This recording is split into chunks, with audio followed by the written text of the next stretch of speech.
You are listening to Beyond the Gate Voice of the Fans, the latest TV entertainment news. The smoldering tension between Ted and Leslie had been building like a pocket of toxic gas beneath a roof already stained by gray compromises. And once it found a fissure to escape through, everything moved beyond innuendo and half-truths. It began in moments when Ted thought he was in control, only to realize the invisible threads had tied him to Leslie's orbit long before he knew it. In those days, Leslie always knew when to wield silence, how to change another person's heartbeat with a glance, and how to turn the other party's fragility into a counterweight of power. Ted stepped into that spiral under the illusion that he was seeking a bit of understanding, but gradually he bartered understanding for concessions, concessions for wrongdoing, and wrongdoing for a shame that would not be extinguished. As his self-perception blurred, he saw himself doing the very things he once despised. Exerting control to avoid being controlled, inflicting pain to avoid being hurt, imposing himself to avoid being discarded. Leslie understood that rule better than anyone, because she had lived by it, ascended by it, and sustained her strength by pushing others to their breaking point. She did not shove the man before her. She merely tilted just enough for him to topple into the void on his own. Nicole's arrival was the sudden brake jerk for which Ted was not prepared. She did not come to scream. Her anger was compact, cold, and had traveled a long road from suspicion to certainty. When the evidence surfaced, it wasn't the specifics that hurt Nicole most, but the way Ted had calmly disowned himself for so long, only to confess when every escape route was sealed. In that instant, Nicole saw a stranger's version of the husband who had once shared with her plans, hairline fractures of everyday life, and small failures.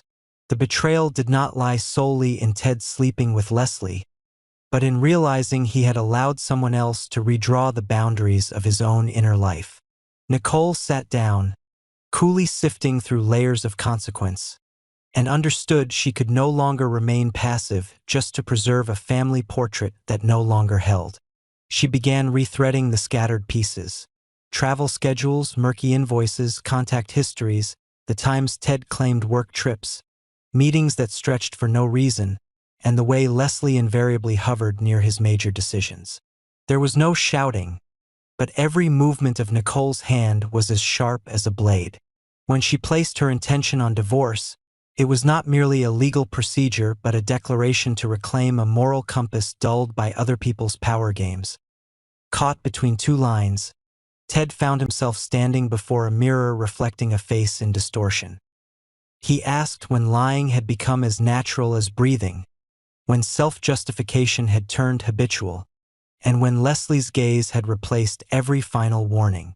The humiliation of being manipulated mixed with a dark craving to control others so he could feel even again. He swore he would not become Leslie, yet every step he took in fury landed squarely in her footprints. He carried the tie Nicole had handed back like an exhibit, forcing himself to confront what it meant.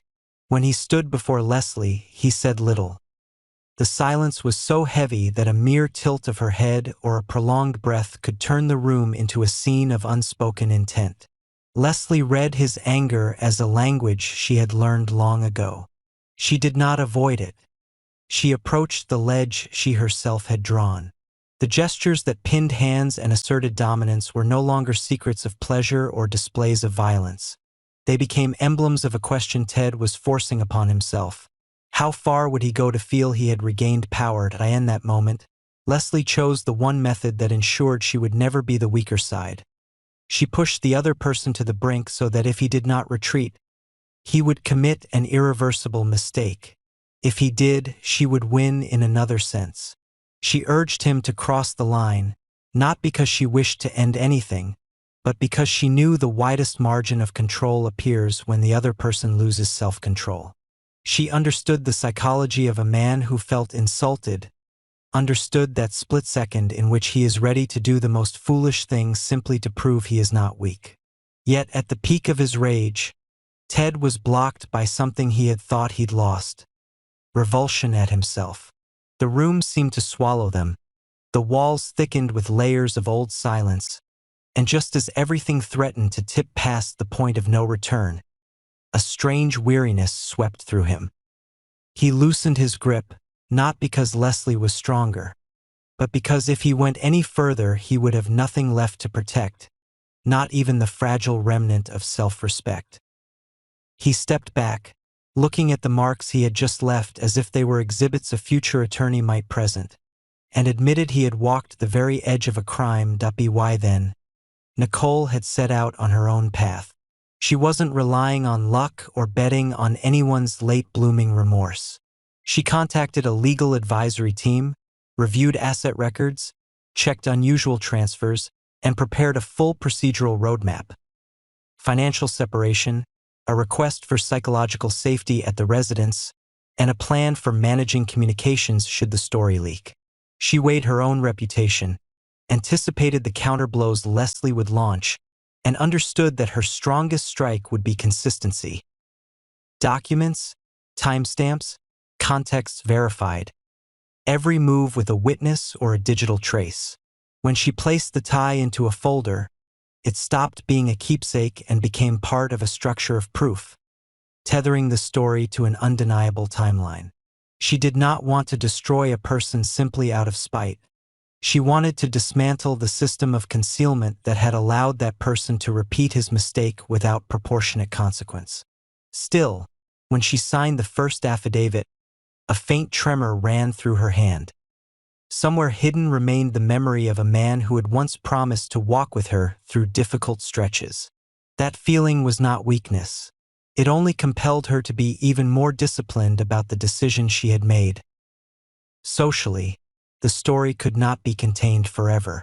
Rumors leaked from staff, from overlapping public appearances, from a security camera that occasionally caught a corner of a frame too vague for faces but loaded with suggestion. The media chain activated. Questions around a questionable collaboration contract that had Leslie behind it, op-eds zooming out to examine how power relationships in elite circles are leveraged like a special kind of capital. Ted slipped between two strategies: confess and take the blows, or counterattack and try to plug the leaks. The more he tried to plug, the more holes appeared. He watched the collapse curve of a man who once believed he could fix everything through discretion and deft maneuvering. He considered stepping down from a charitable board to reduce exposure, thought about issuing an anonymous apology via a joint statement, then tore it up, recognizing that half-steps only increased contempt. He thought about seeking out Nicole, but his courage was not yet large enough to face her gaze, which had no space left for bargaining.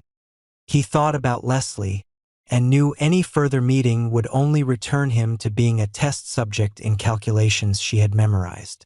Leslie, by contrast, moved like someone striding across a chessboard she herself had arranged. She was not careless.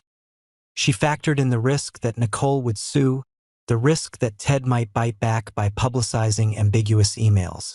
She prepared alternate narratives, laid a few trails to send the public awry, and carefully positioned intermediaries who could plausibly deny involvement. Yet among those defenses, a fine fissure formed. She began to notice the hollowness of moments that should have tasted like victory. When she pushed a man to the lip of the cliff, she had expected the absolute affirmation of her power. Instead, she received a shaky uncertainty within herself. She did not love Ted in a way that yielded easy explanations. What she needed from him was a mirror frame reflecting her dominance. And yet, in the moment he stepped back because he feared himself, she tripped over the question of whether that dominance truly existed or was merely a manipulative habit retold too many times. If there is a stopping point to this arc, it does not arrive with a crash but through a chain of small, resolute choices. Nicole files, but rather than using the press as her first weapon, she chooses deliberate silence, letting the legal record speak. She requests asset division within a manageable framework, preserves what directly concerns a secure future for herself, and discards gratuitous plans for vengeance.